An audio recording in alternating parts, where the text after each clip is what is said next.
Assalamualaikum warahmatullahi wabarakatuh. Selamat siang teman-teman, jangan bosan ya. Kita tetap semangat ngaji. Ada satu ilmu yang insya Allah saya sampaikan dan insya Allah bermanfaat untuk teman-teman semuanya, ya untuk diri saya juga. Jadi saya ingin menjelaskan satu kejadian teman-teman. Ada yang mengadu kepada saya, seseorang ketika sedang mengisi pengajian di satu masjid. Saya tidak sebutkan nama masjidnya ya, tapi di daerah saya, masih dekat dengan rumah saya, mengisi kajian pengajian pagi hari ya, setelah subuh. Kemudian ada sedikit keributan di di pojokan masjid itu. Kemudian tapi ngajinya terus dilanjut. Nah, setelah ngaji selesai baru tanya, orang ini baru tanya kepada yang ada di situ, ada apa tadi ya, kejadian apa tadi, ribut-ribut, sedikit ribut. Nah, terus ternyata ada seseorang yang setelah sholat jamaah subuh selesai, dia ikut ngaji sebentar. Setelah itu dia mundur ke belakang lalu melaksanakan sholat 2 rakaat. Nah, setelah 2 rakaat selesai, ada orang yang nyamper datang. Kemudian dia tanya, yang nyamper ini nanya, sholat apa kamu 2 rakaat? Nah, yang sholatnya jawab, saya sholat isyrok. Sholat isyrok ya, isyrok. Si orang yang datang itu kaget, sholat isyrok, sholat apa itu sholat isyrok? Dia baru dengar ada yang namanya sholat isyrok. Terus ngotot, kata si orang yang mendatangi itu, nggak ada sholat isyrok, nggak ada contohnya sholat isyrok. Mana coba dalilnya sholat isyrok, mana coba pendapat para ulama dari sholat isyrok, ada nggak? Orang yang lakuin sholat isyroknya, dia tidak bisa jawab, dia nggak tahu, tapi yang penting dia sholat isyrok aja gitu, 2 rakaat.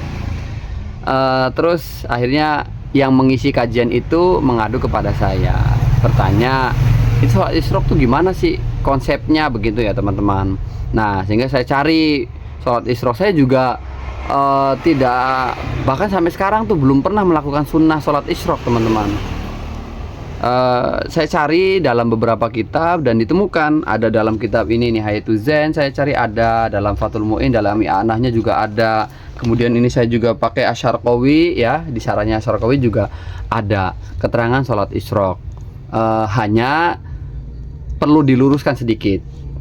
Jadi apakah sholat isyrok itu ada? Jawabannya sepintas ada, tapi perlu saya jelaskan. Kalau menurut sahabat Nabi Ibnu Abbas atau Abdullah bin Abbas, beliau mengatakan sholat isyrok itu adalah sholat duha. Jadi isyrok sama dengan duha, sholat isyrok sama dengan duha, begitu ya. Itu menurut Ibnu Abbas. Artinya kalau mau melaksanakan sholat isyrok ya laksanakan sholat duha, baru berarti secara otomatis dia melaksanakan sholat isyrok. Tapi ada ulama yang berpendapat bahwa sholat isyrok itu bukan sholat duha. Sholat isyrok itu ya sholat tersendiri, sholat yang sendiri, artinya berbeda dengan sholat duha. Nah, waktunya kapan? Oke, kalau kita ikuti pendapat ulama yang mengatakan bahwa sholat isyrok itu berbeda dengan sholat duha, kita bahas waktunya sehingga bisa kita tahu tadi yang dilakukan itu benar atau tidak. Oke ya, tadi saya belum memberitahu ya. Jadi orang yang melaksanakan sholat isyrok itu tadi ya sekitar jam setengah 6 lebih sedikit lah, belum sampai jam 6, belum. Nah, kemudian kita lanjut ke pembahasan tadi. Kalau kita ikuti pendapat ulama yang mengatakan bahwa sholat isyrok itu bukan sholat duha, kan kalau pendapatnya sholat Ibnu Abbas itu jelas berarti isyrok itu sama dengan duha. Ini kita ikuti pendapat ulama, misal ikuti pendapat ulama yang mengatakan bahwa isyrok itu bukan duha, sholat isyrok itu 2 rakaat itu sendiri, bukan duha, beda dengan duha. Oke, kita ikuti pendapat itu. Kita bicara waktunya, kapan kira-kira waktu pelaksanaan sholat isyrok. Ini saya contoh saja ya, saya baca dalam Syarqawi saja. Dalam Syarqawi halaman 300. Ya, waqala Ibnu Abbas radhiyallahu taala anhuma sholatul isyraq sholatud duha. Ini yang tadi saya jelaskan. Walil akhbar as-sahihah, karena memang ada dalil sahih, dalil hadis sahih fiha. Wa waqtuha min irtifa'i syamsi ila zawali. Oke, kita lihat di dalamnya. Qauluhu qala Ibnu Abbas sholatul isyraq sholatud duha wa huwa al-mu'tamad. Itu qaul yang dipegang oleh para ulama. Sholat isyraq itu sama dengan sholat duha, bukan sholat tersendiri. Itu pendapat yang mu'tamad, yang dipegang oleh kebanyakan ulama. Tapi balik lagi, seandainya kita ikuti pendapat satu ulama ataupun beberapa ulama yang mengatakan isyraq itu bukan bagian dari duha atau isyraq itu berbeda dengan duha. Oke.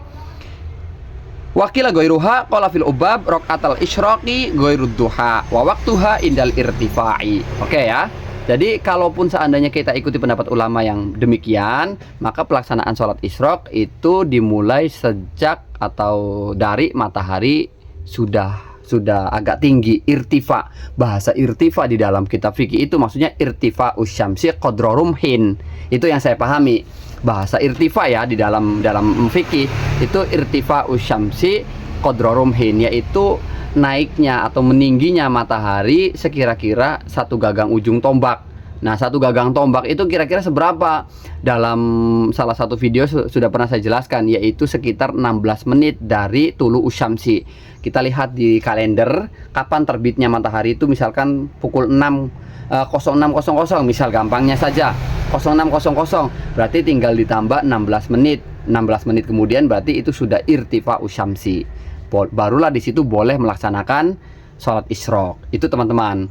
Jadi waktunya sama. Kalaupun misalkan mengatakan isyraq itu bukan duha, berarti waktunya sama antara isyraq dan duha, yaitu min irtifa isyamsi. Dari matahari itu sudah agak meninggi sedikit, sekiranya ya 16 menit dari waktu tulunya, dari waktu terbitnya. Begitu kira-kira. Oke, cukup sekian. Ada pertanyaan silahkan komentar atau komen di kolom komentar. Terima kasih. Assalamualaikum warahmatullahi wabarakatuh. Semoga barokah, semoga tetap sehat, semoga tetap semangat untuk ngaji.